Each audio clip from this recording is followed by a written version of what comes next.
povoado.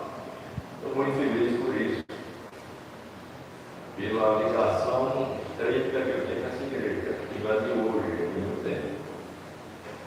E sempre que eu venho aqui falar, eu me sinto assim muito à vontade. Por uma razão simples, pela amizade conquistada ao longo do tempo. Principalmente com a minha família de extensão, que é a família de lá, a família de Betinha. Obrigado, Rádio, por esse convite. Eu gostaria de meditar nesta noite sobre um texto que já é conhecido. João, capítulo 11, versos de 38 a 4. Mas, porém, eu gostaria de fazer uma alegoria dessa igreja. Olha, essa igreja está ficando muito tempo. Eu fiquei ali fora ouvindo. Para mim, isso é uma inspiração. Amém. Deus, e nós cantamos com a alma, com o coração, e vão demonstrando realmente que estão felizes em louvar a Deus. Amém. Por isso eu quero, de público, elogiar essa igreja pela música. E não só pela música, mas por tantas coisas boas que têm sido feitas aqui na igreja. A direção de Rádio, para mim, tem sido uma inspiração.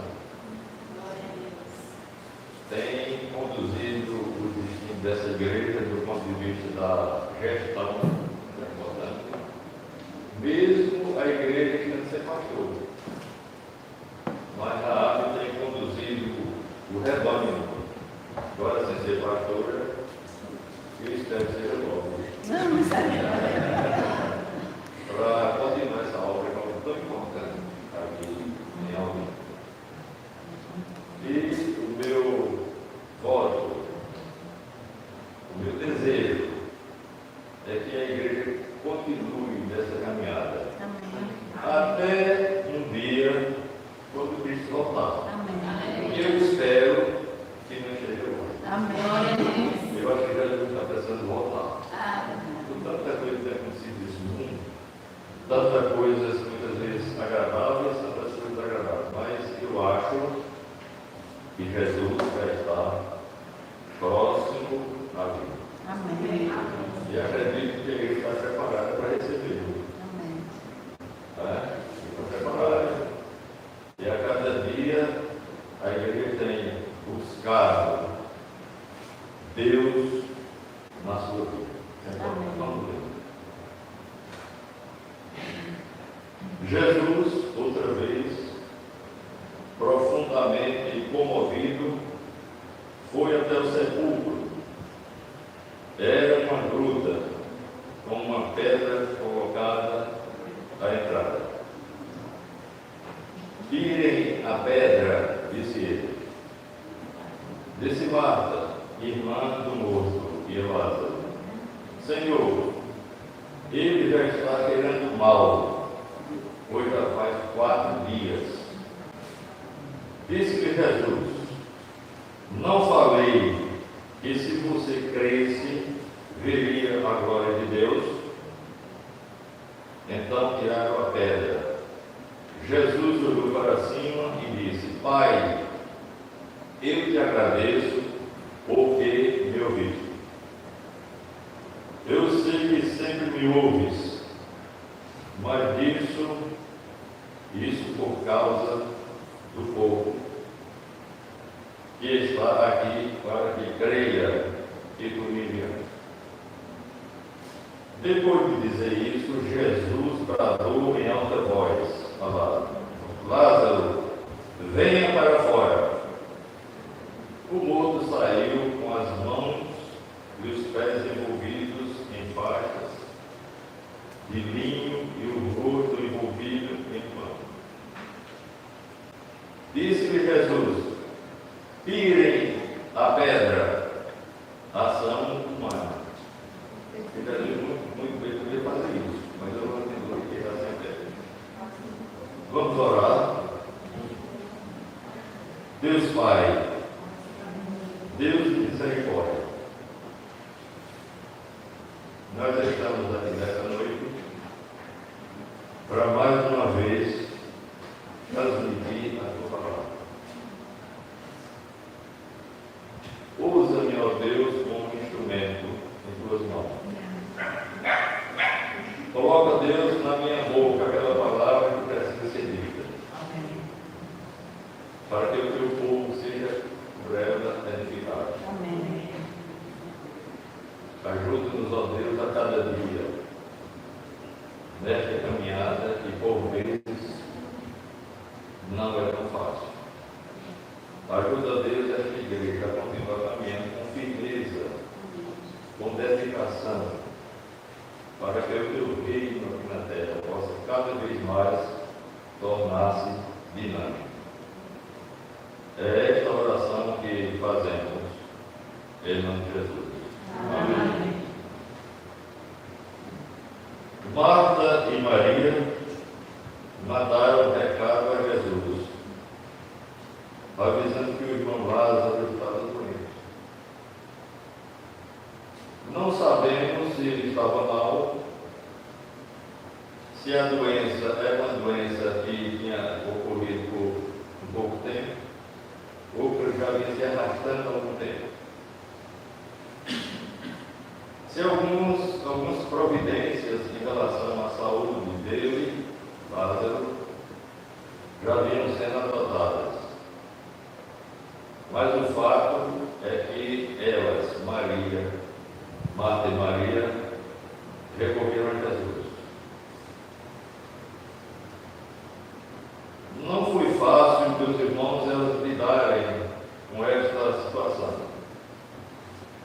Jesus estava bem distante. Ele não estava perto de Betânia, onde ela morava. E os três irmãos moravam em Betânia, que era um lugarejo próximo a Israel. Uma dificuldade foi apresentada. Jesus andava com os discípulos. Mas havia uma ameaça em Israel de que Jesus iria ser morto por alguns.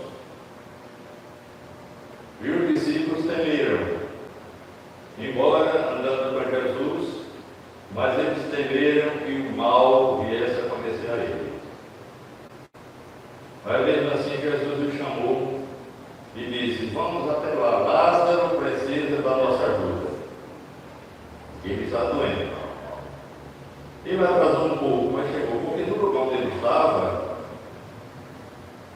talvez fosse uma distância de 20 quilômetros até o lugar onde Lázaro tinha sido sepultado. Mas ele chegou. Quando ele chegou, Marta correu e chamou Maria para receber. Maria estava andando aflita, aliás, as duas estavam aflitas. Que não é fácil perder o ente querido. Lázaro era o único homem que vivia com as duas, só tinha ele. Aí de repente ela se vê sem Lázaro morre. Marta, ao ouvir a ordem de Jesus tirar a pedra, disse: já cheira mal, e já tem 4 dias. Ora, Jesus não ia se limitar esse questionamento de Marta, porque que o propósito? Se houvesse da parte de Jesus o propósito de curar Lázaro, ele tinha com certeza atendido o chamado de Marta. Mas Jesus sabia que ele iria ressuscitar Lázaro. E era o que ele esperava. Isso para dar um testemunho de que Deus o tinha chamado. E por isso é que ele fez todo esforço, não só considerando a questão da cura de Lázaro, mas em relação à ressurreição.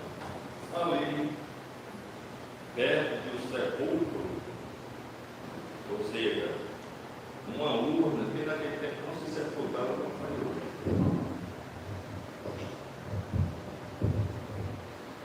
Era uma urna que nela era colocada uma pedra. É uma pedra que era calafetada para que o objeto não saísse.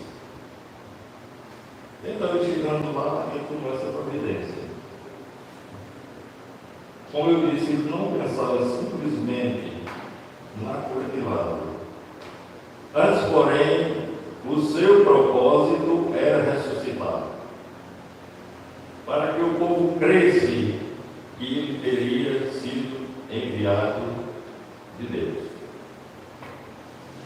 Tal evidência, meus irmãos, está no Evangelho de João, porque Deus enviou o seu Filho ao mundo. Essa é uma evidência. Isso no capítulo 17, aliás, 3, verso 17. Mais adiante, no capítulo 34, verso 34 do mesmo capítulo, diz: porque aquele que Deus enviou fala as palavras de Deus.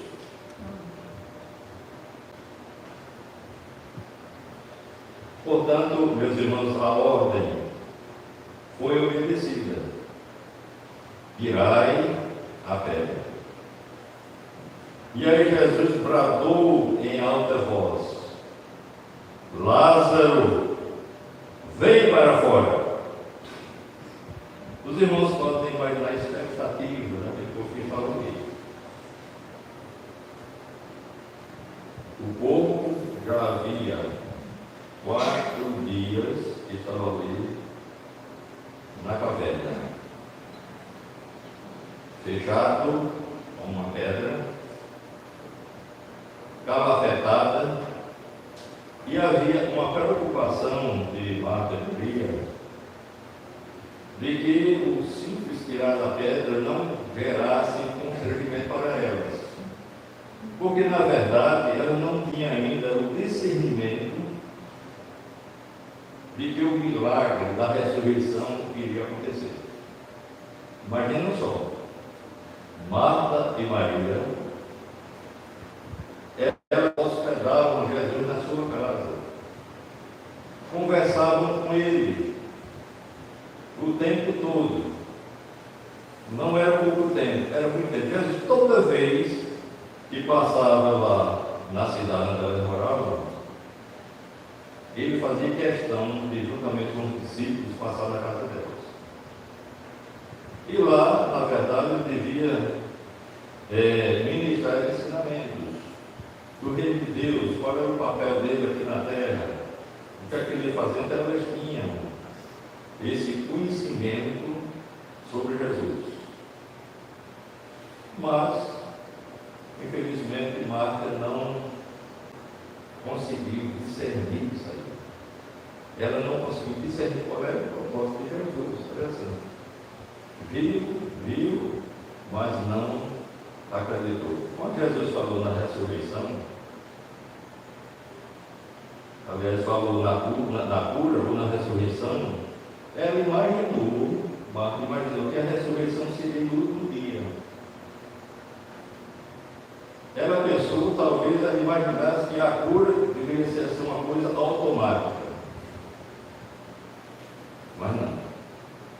Mas Jesus foi firme no seu propósito. Primeiro, ele orou a Deus para que Deus o orientasse. E outra coisa, aquele testemunho de que teria sido ele enviado de Deus, ele tinha que ser ali, naquele momento. Porque havia ali uma multidão, além dos discípulos. Então, a ordem de tirar a pedra foi obedecida. Lázaro saiu da caverna, naquela situação que vocês podem imaginar. Agora, uma pessoa está ali há 4 dias. os pés e as mãos atados, o rosto coberto com um paneiro de cena. Mas o que eu quero dizer é o seguinte, que Lázaro, a partir dali, ele já não era mais um corpo inerte, talvez cheirando mal, como Marta disse, mas ele passou a ser uma pessoa. Ele adquiriu a sua personalidade. Saindo dali, ele foi para casa. E a chegada de Lázaro na sua casa foi altamente festejada, porque não havia mais esperança da família tê-lo vivo. E Jesus fez milagre. Meus irmãos, isso é uma prova real de que Jesus, na hora que Ele quer, no momento que Ele quiser, Ele faz o milagre. Amém. Basta tão somente que nós confiemos, que nós tenhamos fé. Nós vivemos hoje em dia numa crise de falta de fé. Nós muitas vezes só acreditamos naquilo que vemos e naquilo que pegamos. E não deduzimos que Jesus, na hora que Ele quer, Ele pode fazer sim milagre. Milagre nas nossas vidas. Naquele cenário, Jesus é identificado como amigo. Jesus chorou, está lá em João 11:35. Mas alguém pode deduzir que Jesus chorou ali pelo amor de Lázaro, mas não foi. Jesus chorou porque ele estava comovido com a cena, com a tristeza da família. Jesus chorou porque ele era amigo íntimo da família e a família estava triste. Em relação, meus irmãos, ao tirar a pedra, a Bíblia não diz quem removeu a pedra. Mas o que se pode deduzir é que quem removeu a pedra era uma pessoa ou algumas pessoas de muita fé. Imagina os irmãos, num quadro totalmente adverso. Um corpo que estava ali há 4 dias, e alguém tem a coragem, isso não é para todo mundo, de chegar ali e abrir aquela caverna. Isso é um teste de fé. É um teste da pessoa que confia plenamente em Deus. Então, meus irmãos, a pedra foi removida em cumprimento à ordem de Jesus. Se ele quisesse, a pedra teria sido removida sem qualquer intervenção humana.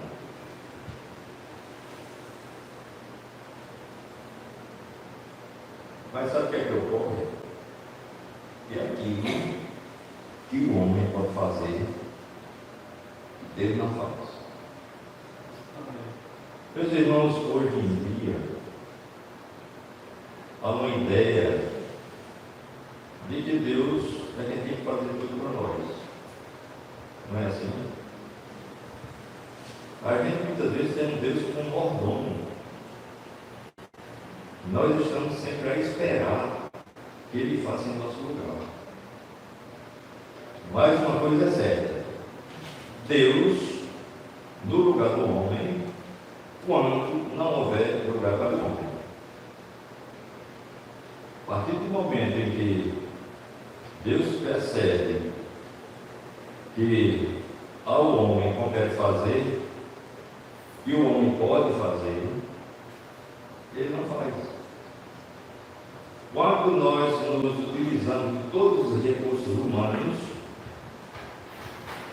e não conseguimos sucesso naquilo que precisa ser feito, aí Deus é. Os irmãos se lembram da morte do gigante Golias. E Davi foi utilizado como instrumento nas mãos de Deus para fazer parte dele, que é humano. Deus podia ter dito, toda hora, gigante, você está morto. Mas ele utilizou também. E é assim que deve acontecer conosco. Então, mesmo assim, Deus continua contando com a nossa cooperação. São as nossas mãos. É o nosso caminhar que deve fazer a diferença. Deus não tem outras mãos senão as nossas. Então nós já fazemos sozinhos. Então a pedra teria que ser removida por alguém que estava ali.